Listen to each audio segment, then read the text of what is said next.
Hey, what's up guys? In this video, I wanted to share with you 3 game-changing hacks that I've used to fix my circadian rhythm.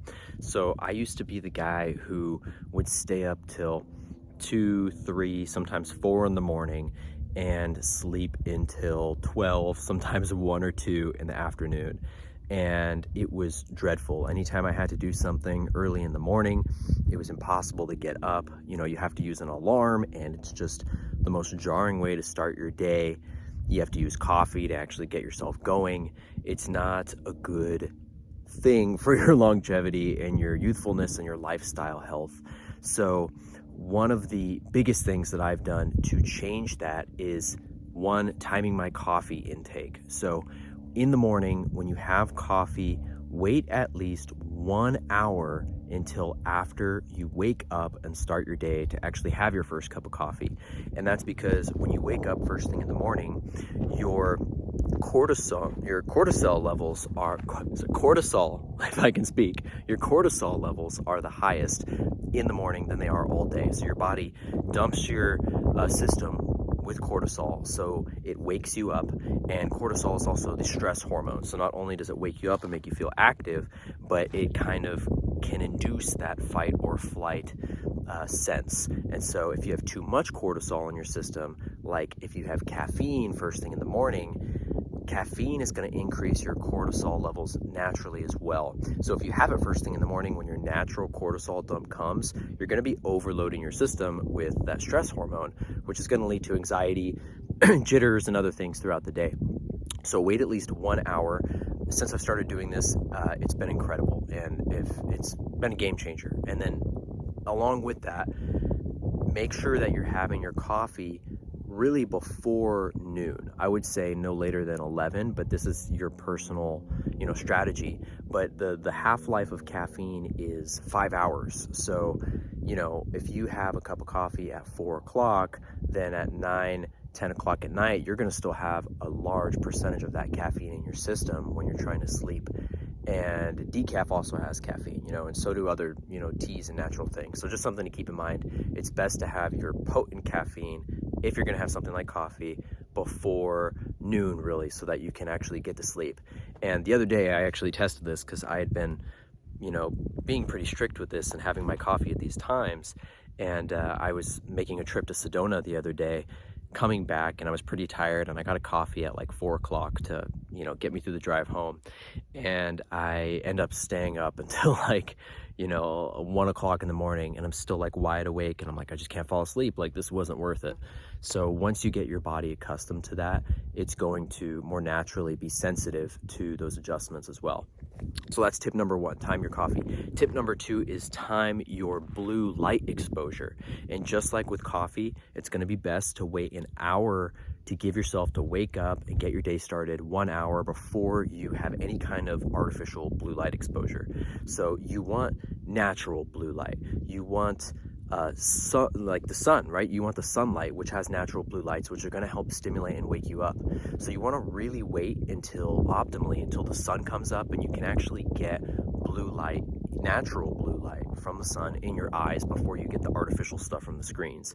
So if you're someone who wakes up and, gets on the computer before sunrise, gets on your phone first thing in the morning before sunrise, that's going to mess with your dopamine levels, and that's going to affect your sleep schedule and your rhythms and your natural circadian rhythm. So that is the second tip.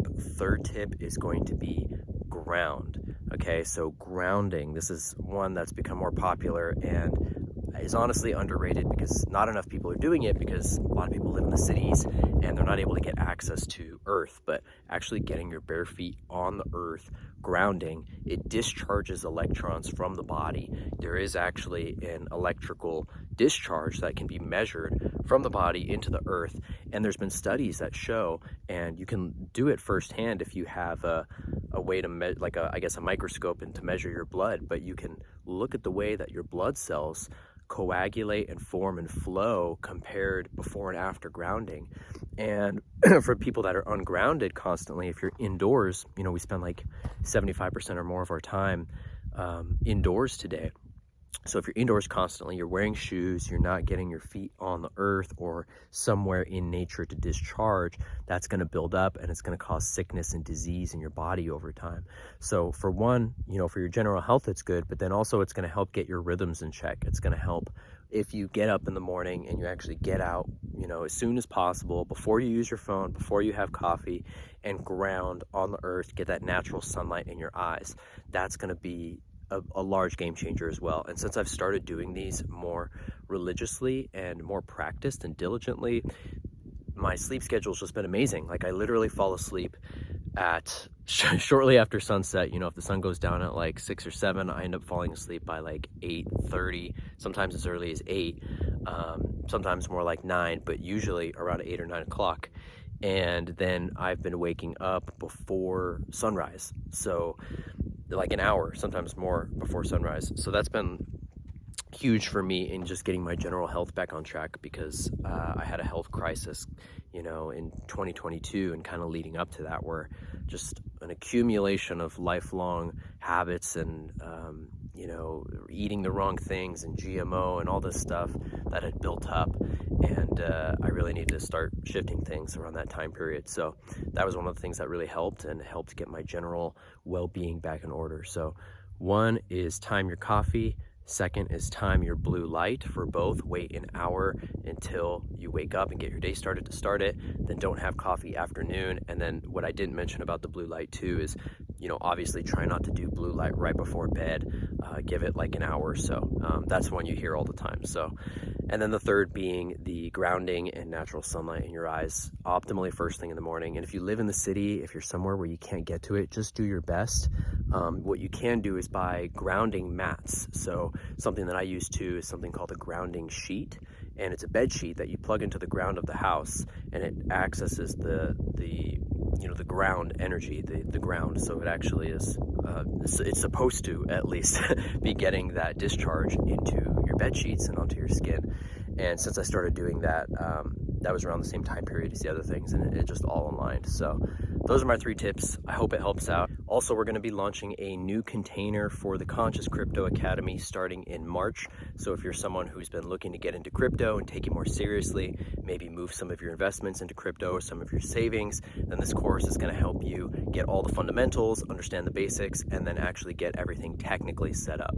So it's a technical course as well as fundamental course. We're going to walk you through and give you step-by-step video tutorials on how to actually set up your exchanges, how to buy crypto, how to set up a private wallet, transfer your funds to your private wallet, because that's where you want it. That's where you're going to get maximum security. And then after that, setting up decentralized passive income with DeFi. So we can actually get decentralized compounding interest on some of these projects. And right now, the one that we're focusing on the most is getting around 28% APY annual returns. So some really amazing stuff. It's all decentralized. It's by the people, for the people, sovereign. And this is the future of finance and of the foundation of our new economy in our new world. So if you want to get started and join that container that we're going to be having, click the link down below and you can find out how to join. All right, thanks guys. Peace out. See you guys in the next video. Thanks for watching.